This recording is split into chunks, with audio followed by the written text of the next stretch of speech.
trying to get out of here as fast as I can.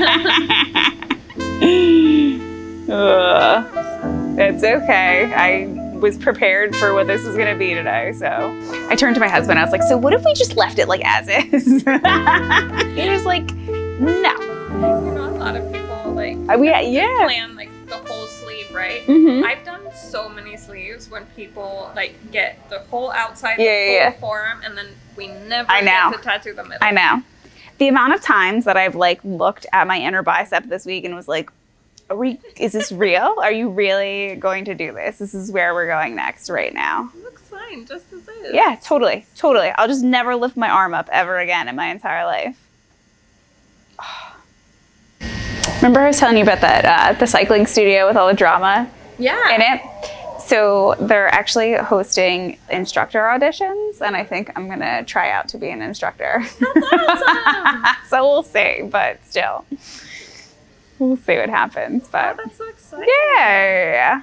I signed up for the audition date. It's the 20th, so I'll have time to like heal from this and then be able to like do whatever I need to do. But yeah. Do they tell you like what is expected? Yeah, how do you prepare for that? So like I sent them, they like posted on their Instagram and we're gonna do instructor auditions.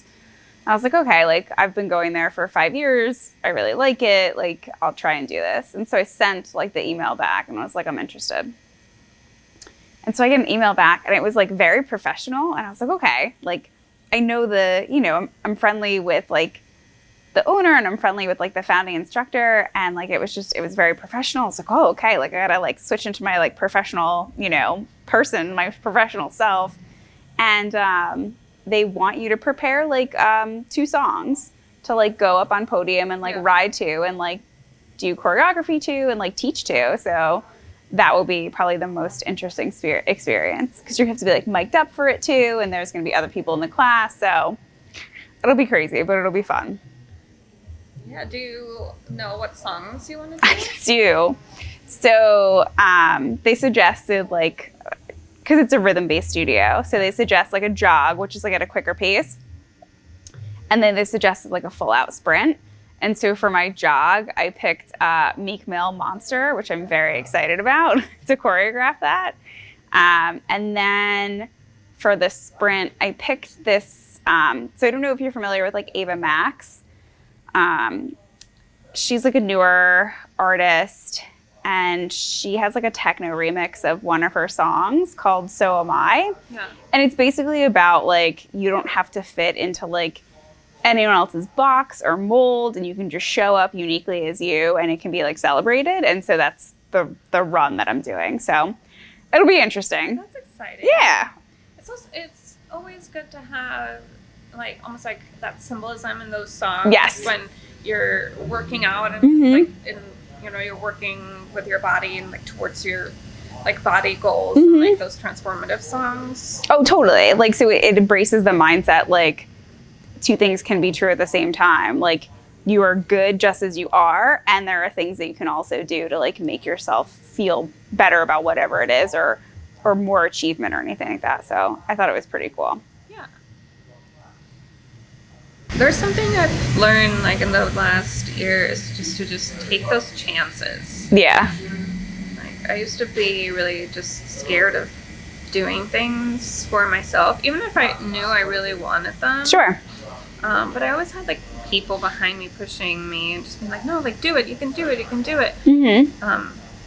And like last year, I really just had to like let myself go and just be like, no, I'm taking those chances, like auditions or like competitions. Yeah.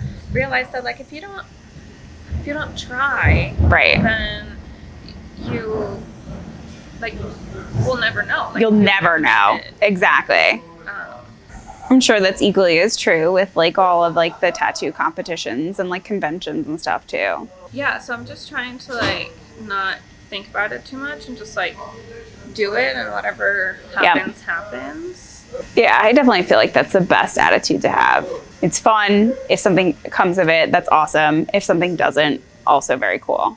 Yeah, because like I didn't know like why I was afraid of some things. Mm-hmm. Because like I'm always okay. Like even if I don't like if I don't make it, like, I'm like, okay, well, it's okay. Yeah. So I didn't even know, like, why I was, like, just afraid of doing it. Yeah. I know, at the end of the day, it's so funny, like, the things that, like, scare us the most, you, like, look back after doing it, and you're like, I don't know why I was afraid of that in the first place. Or, like, we imagine these, like, crazy outcomes that you're just like, that never happened. I think you're going to do so good. I hope so. It'll be fun. It'll just be something different. And like we talked about last time, like, you know, that type of exercise, whether it's like spin or Pilates or whatever, like, it's like, for me at least, it's my self-care. So it's just nice to be able to do that. Totally. I used to take cycling class right after Pilates, but Yeah. now they canceled it. Okay. And I'm like so sad because it was like such a good combo. Yeah, I'm sure. So I would do like Pilates and then I would do like 45 minutes of cardio. Mm-hmm. But the studio just kind of like changed the structure, and then they took away that class of spin like at that time. It was so sad. I know. I hate when that happens. But I became like best friends with the trainer that does the Pilates. Oh, cool. So she's coming to my birthday party. Oh, that's exciting. And like for your interview next week, so do you think that you'll be like the type of trainer that like sits like, you know, are you gonna do the whole routine like with the people, or are you one of the people that kind of just like dictates? I would do it with them. Yeah. I would be someone that would do it with them, because I would still want it to be like my own workout too. And I think there's something to be said when someone like does it with you and it's like, can be like, oh, I'm right here with you. Like, we're in this together type deal. Yeah. I much prefer that, like as a trainee. Oh, definitely. It gives me like more hope. Yeah, of course. So whenever they're just kind of like telling you what to do, I'm like, well, how about you try to do it? Mm-hmm. I'm like, I need to know that this is like Doable. Yep. No, I hear you. Well, it was the thing when I like picked the song that I was gonna do. I already ran through it like on the bike, and I was like, oh my god, this is like tough. So it's interesting, like, to be the person doing it with the other people in the class rather than being like, all right, now you just do this and like stand there and watch. I had this trainer once that like she didn't demonstrate pretty much like any of the routine, but she just like walked around the studio just like kind of like getting in people's faces and be like, push harder, and I was just like, that is not helping. No, not at all. And I think it's a good way to like alienate clients. Everyone's 100% is going to look different on every single day. So the fact that you're like constantly telling people to push harder and not like giving them kudos for like just showing up and doing the best that they can that day, I think there's something to be said about that too. Yeah, and there's like so many people that just go to like just the ride, like they don't even care about the actual like routine. Yeah. They just want to like be in there, like have fun with it. Yeah. Exactly. And everyone's going to look totally different. Do you do it based on like the kind of like imaginary resistance? Or do you do it based on the metrics? revolutions? So the bikes that they use, there's resistance on it, but like you get to control the resistance. And there is no like, there's no metrics associated with like the resistance on the bike. So you don't know, like, versus like a Peloton where it like tells you and they can say, all right, turn it up to like 40 or whatever. It's all based on feel, and it's all based on like how you feel in the moment, what is inspiring you in the moment, like the song as well. So it's rhythm based, which I prefer much more, because like people can get caught up in like the metric stuff and just be so focused on like, well, I'm not hitting this, rather than like, this feels good to me. You're gonna do so good. I hope so. I have like no time or availability, so I don't know why I'm doing it, but we'll see. Like, like sad that you live so far away. I was gonna say, class. you should come to a class. We can go get lunch after in Asbury. It'll be beautiful. It'll be such a good time. Yeah, I'll make it a field trip. You guys should. Am I swallowing like crazy like last time? No, not at all. Okay, cool. I drank like 60 ounces of water before I came up here. I was like, oh. Yeah, no. Awesome. Doing great. Yeah, we were just talking about it yesterday with my colleague's client, but it could be so different, like on the same person on different days. Oh, of course. I'm sure. I even think about like that for like exercising, especially like as women. The same movement is not going to feel the same, or you're going to be able to do it the same, like depending on different weeks, because your body's just going to be like, absolutely not. Because I remember the first session, I know I was bleeding pretty good amount. And then the second one, you were like, there's no blood. And I was like, we did the same thing. I got nothing for you. Yeah, it's so funny how bodies work. Yeah. I was terrified of this one. I was like hyping myself up. I'm like, oh my God, like you're going to tap. Yeah, but even that is okay, you know? Like, I don't like to push people past their limit. Yeah. Especially if you're local. Like, you can always come back. Of course. And I sometimes think people think that, like, I'm going to be mad or, you know, my feelings are going to get hurt or something. And, like, if you can't sit for 11 hours. No, I never got that perception from you. Yeah. And it's, like, totally not. No. Like, I want you to be in tune with your body. Of course. And if you're not feeling it today, like, it's okay. Like, the worst thing can happen is that you have to come back. Exactly. And then we get to have another chat. Exactly. And then we get to spend more time together. It's also sad when you're, like, when I'm done with a project Yeah. and I'm used to seeing my client for every month, basically for an entire year. Sure. And you get used to, like, that hangout, you know? Of course. And then suddenly you don't see them anymore, and it's super weird. Right. I'm sure you get super excited when you put out like your books are opening and then that same client like pops into your email and you're like, I want a new project. Yeah, it's very exciting. I saw that you opened and then you're like all booked up. You said you had like 5 times the amount of inquiries. Yeah. That's crazy. So I opened it just for the summer. And essentially because most people have multiple day projects, right? It's not like just a single session tattoo. It's of course. So even in like a 3-month period, I only have spots for 10 to 15 people at most. And I got over 100 requests. Wow. It's hard to disappoint so many people. Yeah, I'm sure. And I know the struggle of like trying to get in someone's books when they're, you know, they only open them like once a year, and then you're like, you know, waiting the entire year. You set up your alarms. You're you know, you're like making sure that this is like in their wheelhouse, and you think that you're doing everything the right way, right? You're like, they're gonna pick me. Like I have like great spot on my body. Right. And it's a really good idea. Right. I'm flexible. Yeah. It's like, do whatever you want on me. I have all the budget. Like, and then you never get a response. Yeah. It is like heartbreaking.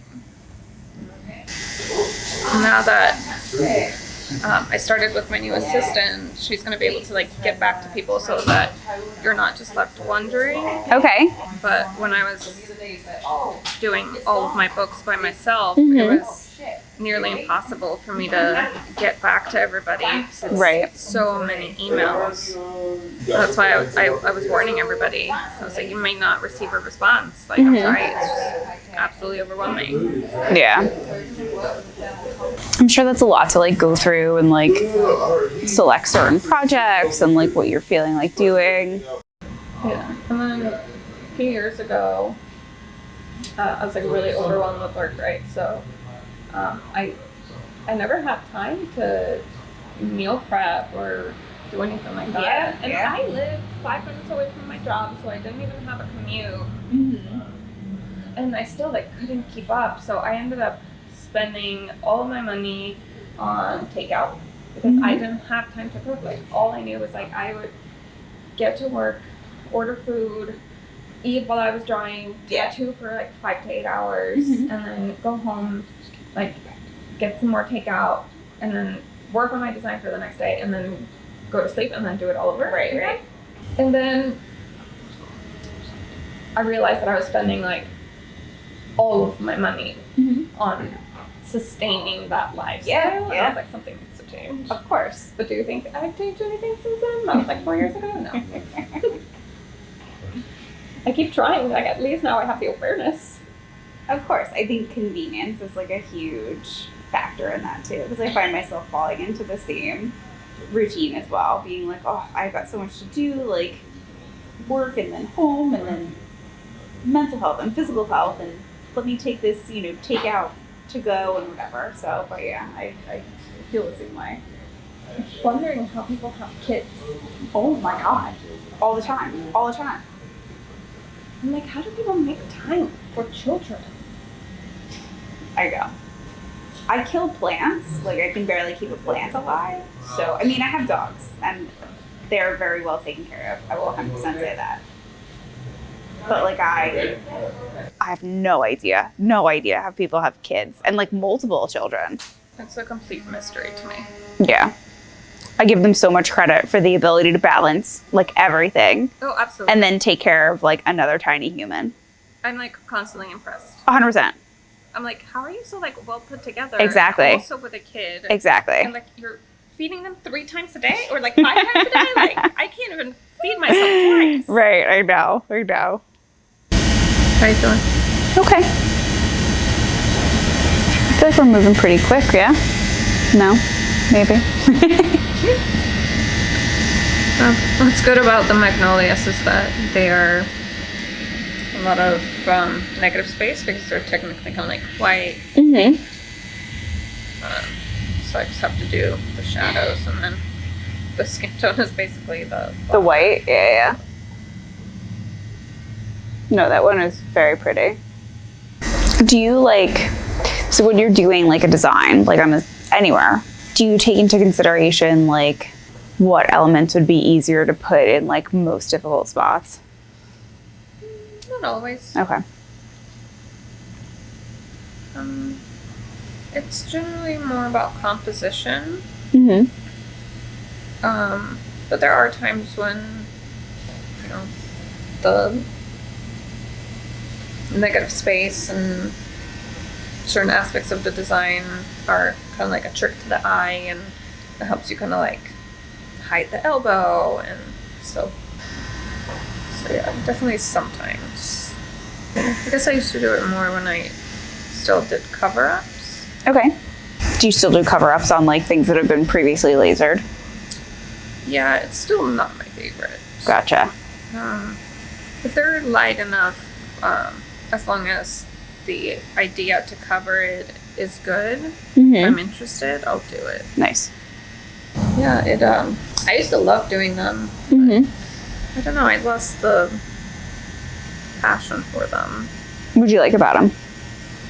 I liked the challenge originally. I found it fun to be able to like come up with something and trick the eye into seeing something different. Right. But they never healed like I wanted them to, or like how I expect them to. It was never as good as I wanted it to be. Gotcha. So I basically just then like realized that it just wasn't worth it. Okay. Because I wanted to give people really good work. But yeah, it like never healed the way that I wanted it to. I always wanted it to look better than what it did. Yeah, because the thing is, black is like stronger than like any pigment. So it'll always show. So it essentially doesn't matter what you put on top of it, it'll always pop back up. Gotcha. So the only thing that can cover black is black. And I already don't use a lot of large areas of black in my tattoos. Right. Like I do use black, but just not enough for it to like be an effective cover up. Gotcha. So eventually I just had to understand that my style was just also not ideal for cover. And there's people that are super skilled at them and, you know, with styles that offer people way better results. Right. And I would rather people go to someone who is like truly passionate about it than come to me and me not being happy with the results. Yeah, no, I hear you. Do you have a favorite tattoo you've ever tattooed? I don't think I can pick just one. It's usually like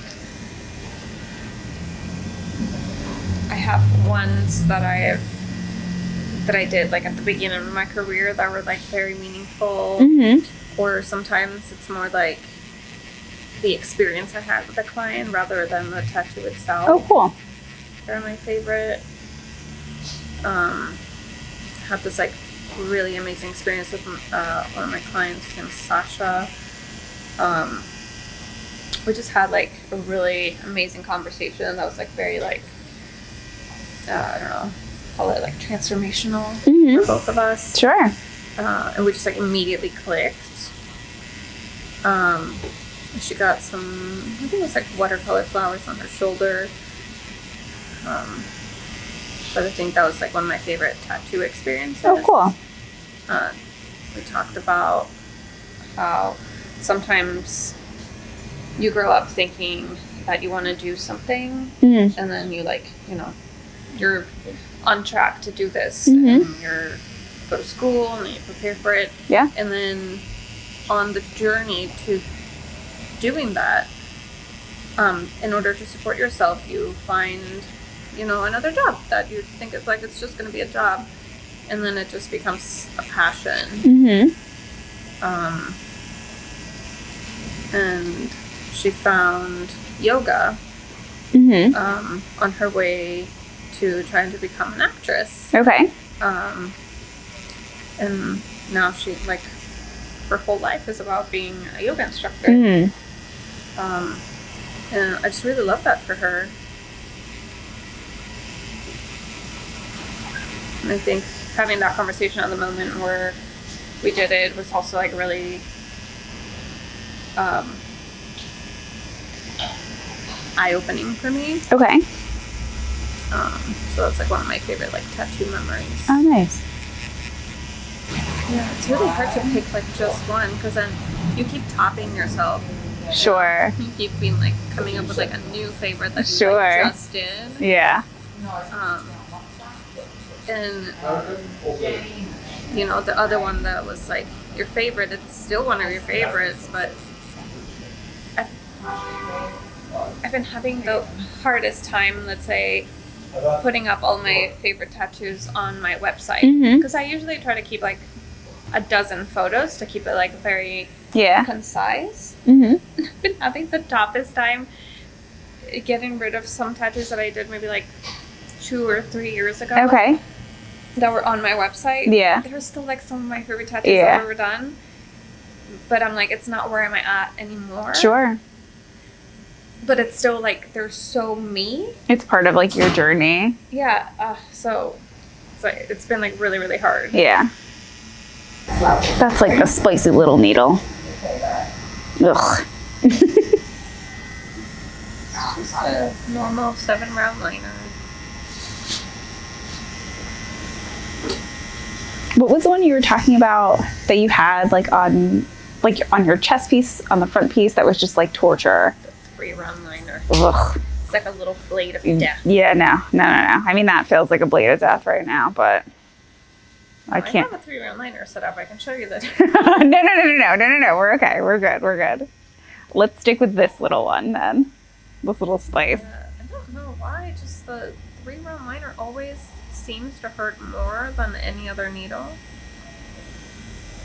Is it like smaller? Is it is bigger? It's like one of the smallest needles we use, except for like the single liners. But Yeah. I don't know why. It just hurts like so much more. Yeah. This is probably a dumb question, but how do you pick like what needles do what? So think of them as brushes or pens. Okay. Sometimes you need, like, if you're using like a highlighter, it's kind of like a square tip, and it's like wide, so you can, like, you know, do like a wide across, right? Or sometimes, like, if you're drawing something like really tiny, you need something like round and like very, very like small point. Okay. So it's really similar to that. Oh, gotcha. Like every single needle configuration has like, there's rounds and there's flats. And then the needles are spaced. Either they're like tighter or more spread out. So depending on the effect that you're looking for, if you're like looking to like pack color, they're like a little bit more tight. And then if you're looking for more like a shading effect, they're like a little bit more spread out. That's interesting. So it's like picking brushes when you're painting or pens. And there's also like different thicknesses. Some needles are very, very thin. Some needles are a little bit thicker. So the size of the puncture is a little different. Okay. So some of them are better for black and gray, some of them are better for color. Oh, nice. Or just for different effects. Like, okay. I think my favorite part right now is the ditch of the elbow. That's always your favorite part. The best part ever. We've kind of like broken it down into... We have. It hasn't been pure torture. It hasn't been. It's been very manageable. For whatever reason, like the day before or the night before, I'm just like hyping myself. I'm like, oh God. And then I get here and I'm like, oh, okay. I feel like I always prepare myself for something much worse than it actually is. Yeah, totally. Almost like on purpose. Because then I can just keep telling myself, oh, it's not that bad. Yeah. And then that kind of like tricks your brain into thinking like everything is okay. Right, this is totally fine. It's like the meme of the dog with the house on fire. This is fine. This is fine. It's great. It's great. This is wonderful. When I got my knee tattooed, I was terrified that I was going to die. Oh my God. Like, and it was fun. The cap or the inside or both? The cap? Oh my God. Yeah, and it was 8 hours. Of just your knee? On your knee the whole time? That's insane. What do you have on there? It's got peony, some geometric pattern on it. Oh my God. That seems crazy. Yeah, but the whole time I just kept telling myself like, oh, it's not that bad. It's not that bad. And that got me through 8 hours. 8 hours. Oh my gosh. I really thought it was going to be much, much worse than it actually was. What do you think the most painful spot that you've ever had tattooed on you has been? My upper back. Your upper back? Like 100%. Ooh. Like no question about it. Really? I feel like a lot of people get work there too. Yeah? I don't know what it was that day, or like maybe just like my body's just like particularly sensitive in that area. Like, I have no clue, but it was. She started at a level 10 and it stayed at a level 10 the whole time. Really? Oh, how long was that? 5 hours. Oh my God. Yeah, I don't think I've ever experienced that much pain. Like even when I broke my toe was like less pain than my upper back. Yeah, I've tattooed so many people in that area. And I think I've had like maybe one person tap out of their upper back. And they were like really struggling. And it wasn't until I got my back done and like I really understood where they were coming from. Yeah, that's wild. I don't remember his name right now, but I remember him and his tattoo. And I hope he feels vindicated somehow. Because you're like, I know, I understand. Now I get it. Question. Do you think it makes a difference, like, body composition? So, like, people who have, like, more muscle in certain areas, is that more difficult to tattoo? Or, like, is that more painful versus areas that have, like, more fat to it? The way that I like to describe it is, like, anywhere where there's, like, vital organs or, like, veins exposed is going to hurt more. Gotcha. Okay. So, like, most of your torso will be, like, extra spicy. It's like all of your vital organs are there. Of course. And then anywhere where you have, like, veins showing, like, the top of your hand, the wrist, like here, the armpit where there's, like, a major artery. anything that has like veins exposed hurts more. Gotcha. Because there are spots on the body, for example, like the glutes, where like that's all basically muscle and meat, and it's one of the most painful spots. Really? Oh my God. I would have never thought that. So the muscle meat like Theory means nothing. It's not valid for every part of the body. Gotcha. Do you have any blank space left for you? Well, my entire back is, except for my upper back, it's free. Gotcha. Both of my glutes are free. Not looking forward to doing those. Are you gonna get them done? I always thought like if I get a back piece, it should include. Oh wow. Okay. I like it when it goes like all the way. And yeah, I don't like it when it stops like at the hip level. Okay. It looks weird. And then the backs of my calves are both free, although I'm getting a tattoo removed from. Is it one or both? I don't remember. Yeah, so I'm getting like some of the tattoos on the back of my calves removed so that I can have like a larger canvas. Okay. To get a proper piece, because they're placed in a way that it basically kills the entire thing, and I would rather just have like The whole thing down. yeah, instead of like just like the top 2/3. Do you have ideas of what you want to do? Not exactly. I think I've talked to Jenna, Okay. my colleague right there. Yeah. She might want to do a little like bejeweled spooky house. Okay. She does these amazing jewel tattoos with lace and stuff like that, and I thought that like a spooky haunted house theme with her style would be really fun.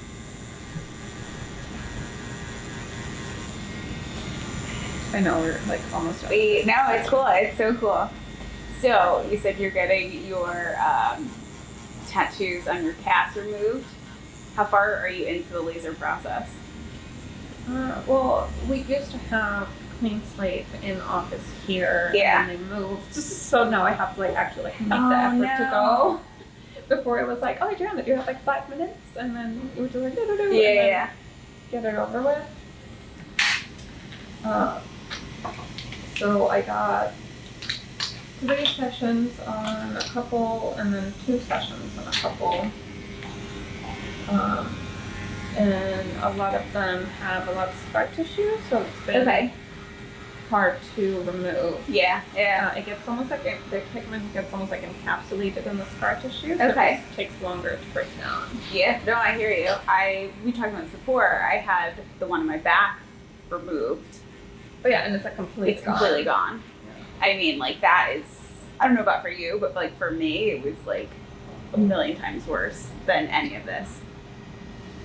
Absolutely. Insane. It was insane. It's like hot rubber bands snapping you. Oh, it's the worst. Ugh. Like, I feel like each session, like, it feels expensive, but it's spread over so much time. True. Very true. How often did you go back between sessions? Like, how long was the time in between? Yeah, they always recommend doing a minimum of 3 months in between to let the skin heal. Yeah. And for your body to expel the pigment. Yeah. So I've done like 3 sessions on some of them and 2 Nice. sessions on some of them. Nice. Yeah, I did. So my back is totally removed, and then my foot had four sessions of removal on it too, because it was not a good tattoo, and like removal on your foot was that's a 10 out of 10. Tattoo removal sessions on your foot, that's a 10. This is also getting a little up there. That's okay. Getting close to the elbow territory. Mm-hmm. I've also had so many people just like do the whole sleeve, and then there's like this big circle just like around the elbow. I'm sure. It's like spicy right now, and I know we're like bordering on the cusp, so I'm sure. How long do you think the elbow takes? It depends on the amount of detail. Like we can do just like strictly basically just background and just kind of like blast over it with like solid color, and then that would be fast. Instead of doing some like a detailed design on it. Gotcha. Well, it was definitely one of the reasons when I was looking to get another tattoo and landed on your page and saw like the variety of tattoos that you did on the variety of different skin tones. Like, I'm olive in nature, and so I'm sure that takes into account, you know, what the colors are going to look like. And so that's why I requested to go to you, because there was so much variation in like your ability to do so with color realism. Yeah, and when I started, I didn't even realize that that was like an issue for people. You know, I would get some clients with darker skin tones that came and they were like, "You're the only person that said yes to me." Wow. And like I didn't understand why. Like one of my mentors, he tattooed like melanated skin all the time. So he, you know, and so at that shop it was like very normal for me, and it was like just when I started, so it was like very normal for me to tattoo color on dark skin. And I was like back in like 2016, so like I've seen my tattoos come back, like, you know, how long ago was that? Like 7 years ago? Yeah. I'm still close friends with like a lot of people that I tattooed 6 years ago, and the tattoos still look phenomenal. Of course. No. Like the color is still super bright. So it was almost like a shock to me. You know, all of these clients were struggling to find tattoo artists that would tattoo color on their skin. Yeah. And then eventually it started becoming part of my brand. To speak out about it. And it became almost like my mission too. Sure. It was definitely something that I took into heavy consideration, and like looking through your page and putting in a request for you, because I'll never forget, actually, I go back to the stupid tattoo on my foot. When I was, you know, very young and like not even like 20 yet. They were like these hideous like lilies. They were so bad. It was like the shop around the corner from my house, like back in the day, right? And I'll never forget, like, and I tan in the summer. I am Italian. I've got olive complexion. And I'll never forget, like, I was like, oh, I want them to be like pink and purple. And the artist's wife, who was the shop manager, was like, that's going to look terrible on you because you get like tan. You tan so well. And I was like, okay.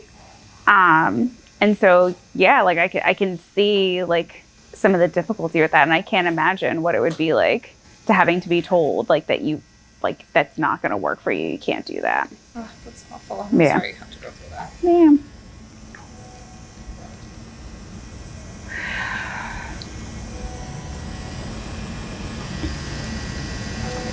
Yeah, it's almost like, to me, it's like gut wrenching. Yeah. Like, I don't want my clients to ever feel like that. Of course. Yeah. I'm just like sad to find out those things so late in life. I wish that I would have realized that, you know, at a younger age. Oh, totally. No, I agree with you. I realized that like no one was looking at me the way that I thought that they would be judging me. With like the hyper focus that we have for ourselves, yeah. I could have been doing so many things that I wanted to do. I know, for do. fear of like judgment. Yeah.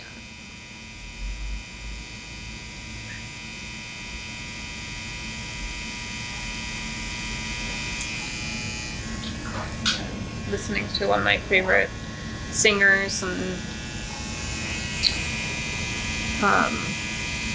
activists named Shirley Manson. She's the lead singer of Garbage. Yes. And she talked about her experience with that as well. Okay. And now she's just like, be unapologetic and just be you. Yeah. And like that really like stuck with me. She's like, be unapologetic. Yeah. It's so funny because we were talking about in the beginning of like the session how I was trying out for like the cycling studio or whatever. And I think like if I do become an instructor, if they do pick me, I think that's going to be part of like my class mantra is like you get to show up as like uniquely you and we get to celebrate it in this space. So like come in, be you, you know, exercise and ride the way that you want to. Like don't fear that anyone's going to be looking at you because that's not what this place is about. So yeah. I know you're totally going to get it. I hope so. If I do, I'll invite you to my community ride. Yeah, that would be amazing. Yeah. After today, I'm just going to be so proud that I don't have a little blank triangle under here. Yeah, you're like, I'm not going to be one of I'm those not going to be people. the one in the blank triangle. I'm not going to be a blank triangle and no elbow. I refuse. Oh my God. Yeah, I think just color tattoos in general are the most painful. What do you think that is? Because you're going over the skin so many times. Like when you're doing black and gray, you're kind of like dispersing the punctures. Right? True. And you're working with the skin tone to bring you different depths of, or like different tonal values. But especially in color realism, you're saturating everything pretty much like wall to wall. So yeah. And then like various shades of it, like going back in and like adding in another like shade or tone. Yeah. You have to do everything in like multiple layers. Yeah.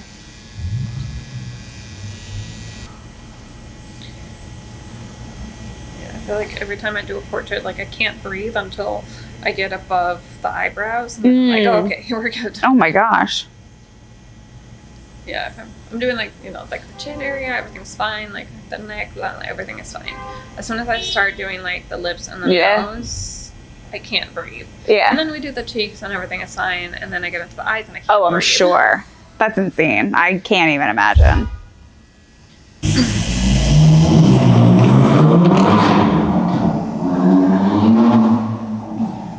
This neighborhood is so loud. What happened? This neighborhood is so loud. Oh, yeah. It's like true New York.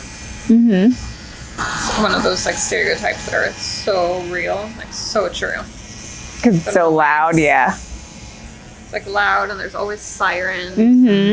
But then you go to like on vacation or something somewhere where it's so quiet and it's so weird and creepy. Yeah. Oh, that's interesting. I never even thought about that. Like, so where I live is not loud at all. It's very like suburban. Yeah, to me that's like very creepy. Oh. Like, if I can't hear like noise outside, I'm like, you're like something's happening. I'm gonna get robbed. Oh my gosh. Bring to my apartment. Yeah, no. Like where I live is like dead quiet. Oh my God, that feels incredible. That's the spot that you numbed? I know, like a little bit of it. I feel nothing. Last for like a couple seconds. Shit. It just helps take the edge off a little bit. Yeah. You doing okay, Tucky? Yeah. I know it's the spicy territory. You're definitely like straight in my armpit right now.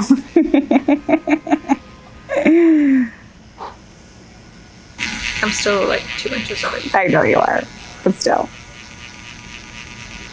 Isn't it funny how the body just does that? Yeah. Like, it's all lies. Do you think it's because like, oh my God, there are like a lot of nerves like up in there and that's why it's just like firing? Holy shit.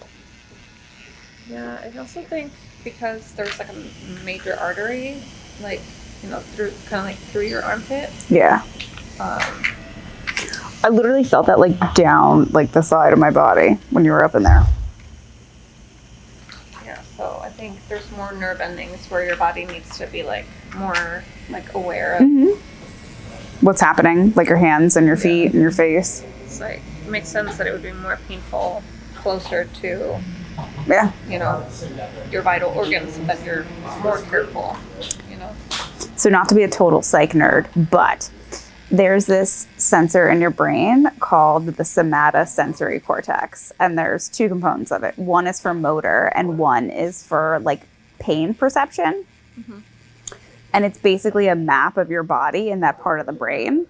And like different parts of your body take up more space of your brain. So like the area that controls your face for like pain and movement is much larger than like, say, the area that controls like your legs. The area that controls your hands is much larger. And so like there's way more pain receptors for certain parts of your body mapped out in your brain. So it does make 100% sense that that is reflective in it. That is tattoo pain explained. That is tattoo pain explained. And that's where phantom limb syndrome comes from too. So really? Yes. So what happens is if you lose a part of your body, obviously that part of your body no longer exists, but the center of your brain that controls the pain receptors from that part of your body doesn't go away. And so what happens is nerves from that part of your body that is no longer active and no longer receiving information start to branch out in the surrounding areas.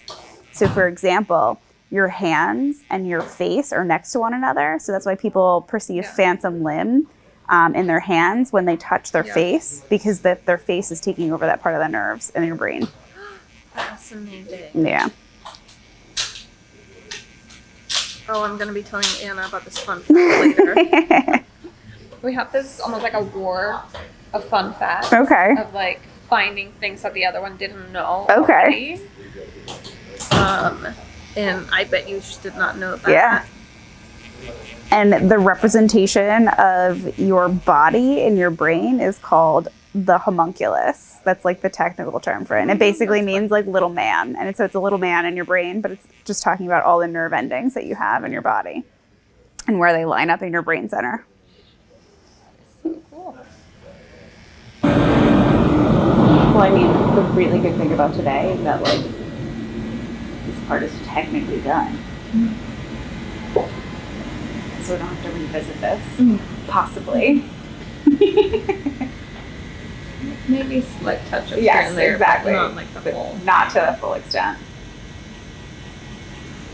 It was definitely not as bad as I hyped myself up to be. I was like, oh my God, I'm gonna tap. You were great. I'm gonna pass out.